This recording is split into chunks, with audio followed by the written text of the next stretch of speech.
Hello student, UP board math study पर आपका स्वागत है। आज क्लास 9th में अध्याय 8 गति का दूसरा पार्ट पढ़ेंगे। ये पार्ट नंबर 2 है, पार्ट 2। ठीक है, हमने पिछले वीडियो में बता दिया था कि गति क्या होती है, आदिश और सदिश राशियाँ क्या होती हैं। आज इसमें देखेंगे दूरी क्या है। समझो इसको, किसी वस्तु द्वारा किसी दिए गए समय अंतराल में, किसी वस्तु द्वारा किसी दिए गए समय अंतराल में तय किए गए पथ की लंबाई को उस वस्तु द्वारा तय दूरी कहते हैं। इसका ऐसा ही मात्रक मीटर होता है। ठीक है, देखिए यहां मेरा एक कोई पॉइंट है और एक यहां पर बी पॉइंट है। मुझे कोई एक निश्चित समय दे दिया, उसमें मैं यहां से यहां तक जाता हूं, तो ये मेरे द्वारा तय की गई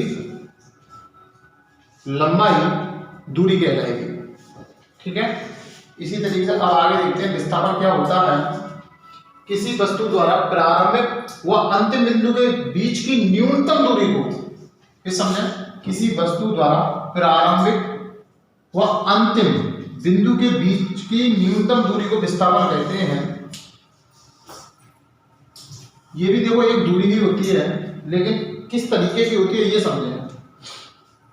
ये ए पॉइंट है, यहां पर मैंने एक पॉइंट लिया बी, और बी से फिर इधर की साइड पे एक पॉइंट लिया मैंने सी। मान लो कोई व्यक्ति ए बिंदु से बी पर जाता है और बी से फिर सी पर पहुंचता है, तो इसके द्वारा जो तय दूरी है वो तो हो गई A B plus B C, लेकिन जो विस्थापन हुआ वो हुआ ए सी, यानी ये शॉर्टकट न्यूनतम। ये वाली जो दूरी है ये कहलाएगी विस्थापन।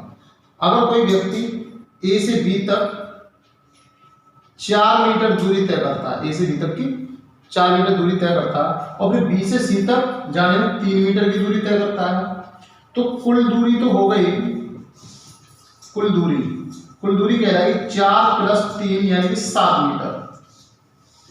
लेकिन विस्थापन कितना हुआ, तो हम ये जानते हैं कि ये 90 डिग्री अगर कोण है तो ये वाली भुजा है वो कर्ण कहलाएगी।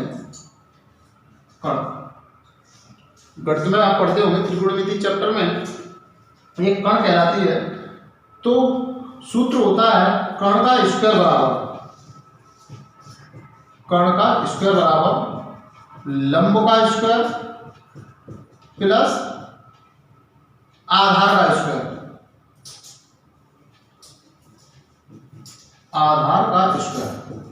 अब यहां पर जो लंब है वो 3 है और आधार 4 है, तो 3 का वर्ग अगर करेंगे और 4 का वर्ग करेंगे तो ये होगा 9 प्लस, यहां से 9 प्लस 16, और टोटल हुआ 25 का वर्गमूल लेंगे तो ये दूरी निकल के आएगी 5, यानी जो मेरा विस्थापन हुआ वो हुआ 5 मीटर। तो फिर से समझें, किसी वस्तु द्वारा प्रारंभ व अंतिम बिंदु के बीच की न्यूनतम दूरी को विस्थापन कैसे, यानी कि हमारे बीच की न्यूनतम दूरी थी ए सी, जो कि कितनी निकल के 5 मीटर। अब देखिए 4,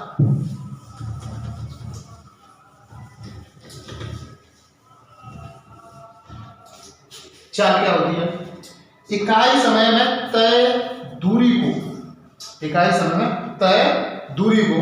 चाल कहते हैं। यानी जो इकाई समय जो दूरी तय की जाती है उसी को हम क्या कहते हैं, चाल कहते हैं। और चाल बराबर होता है दूरी बट्टे समय, इसका मात्रक होता है मीटर पर सेकंड या फिर किलोमीटर प्रति घंटा। अब इसे भी समझें,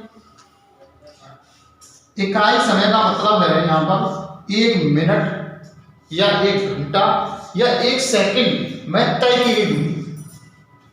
ये फॉर्मूला कैसे बना उसे समझें।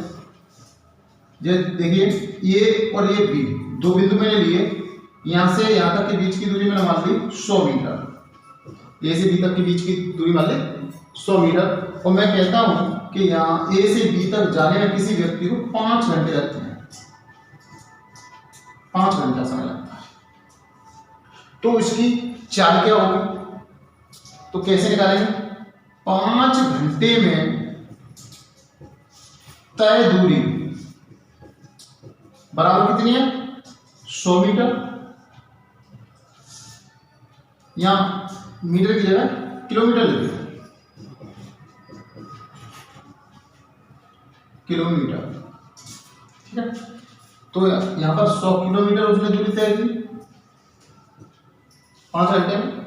अब मैं निकालना चाहता हूँ दूरी की परिभाषा के साथ। देखो कि इकाई समय में तय दूरी को चल कहते हैं, यानी इकाई समय बोले तो 1 घंटा या 1 मिनट या 1 सेकंड। तो यहाँ घंटे में मैं समय दिया है, तो किस में निकालेंगे? 1 घंटे में निकाला कितनी दूरी तय की? 5 घंटे में 100 मीटर, तो 1 मीटर कितनी, यानी कि 1 घंटे में जो तय दूरी की, तय दूरी बराबर 100/5। 5 का इसमें भाग डालो 20 बार जाएगा, यानी कि 20। ये क्या आ गई मेरी? 20 किमी, ये मेरी स्पीड निकल के आ गई। इसका मतलब हुआ कि उस व्यक्ति की जो चाल है 20 किमी प्रति घंटा है। अब देखते हैं औसत चाल, यानी औसत चाल क्या होती है? तो कुल तय की गई दूरी बट्टे कुल समय। यानी कि ये जरूरी नहीं है कि हम ए से बी तक पहुंचने में एक ही स्पीड से जाएं।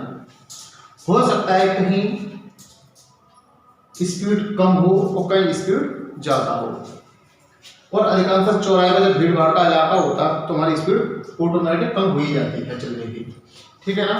तो हमें ये नहीं देखना कि आप इस यहाँ पर मान लो कोई बिंदु सी पर कितने थे या डी पर कितने थे, यानी कि पूरी दूरी तय करने में, उसे पूरी दूरी यानी कुल दूरी तय करने में जो भी समय लगा हो, तो कुल तय की दूरी बटे कुल समय, यानी जो भाग लगाएंगे तब जो हमारा जो परिणाम निकल के आएगा वो हमारा औसत चाल कहलाएगा। अब बात करते हैं वेग की।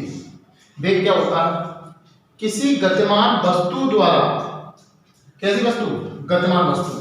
किसी गतिमान वस्तु द्वारा इकाई समय में तय किए गए विस्थापन को एक वेग कहते हैं, और वेग का फॉर्मूला होता है वेग बराबर विस्थापन बटे समय। इसका मात्रक मीटर प्रति सेकंड। त्वरण क्या होता है? किसी गतिमान वस्तु के वेग परिवर्तन की दर।